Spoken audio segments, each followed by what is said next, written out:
Israel and Hamas are supposedly closing in on a deal for a ceasefire and hostages being released. Officials in Qatar say Hamas has accepted a draft agreement that includes the release of dozens of hostages.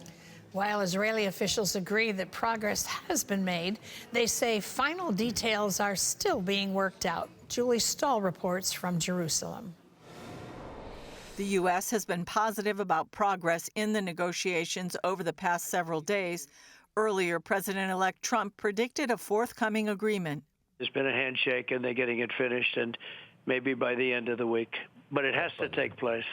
Media reports say 33 hostages would be released at the start of the deal, but Israel is not sure how many of those would be alive. The release of more would be negotiated in later stages.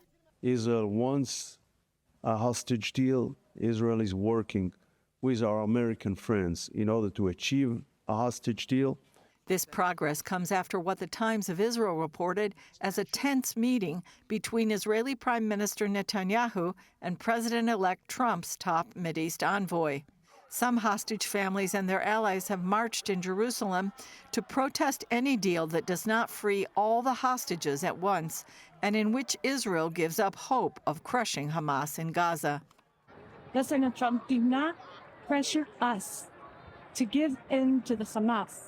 Pressure them to give in to us. Vice President-elect J.D. Vance says progress is being made because of Trump's threats against Hamas if there's no agreement by Inauguration Day. Julie Stahl, CBN News, Jerusalem. Well, I want the hostages to come home. I think everyone does. But this is a hostage deal where literally you're trading huge numbers of convicted felons who are in jail right now and convicted for horrible crimes against Israelis. So it's a swap.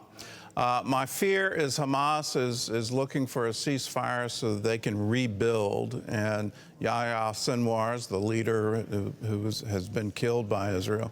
His brother is now assuming control of Hamas. So we can't have a deal that allows them to continue in power in Gaza. That's not fair to Israel. It's definitely not fair to the people of Gaza.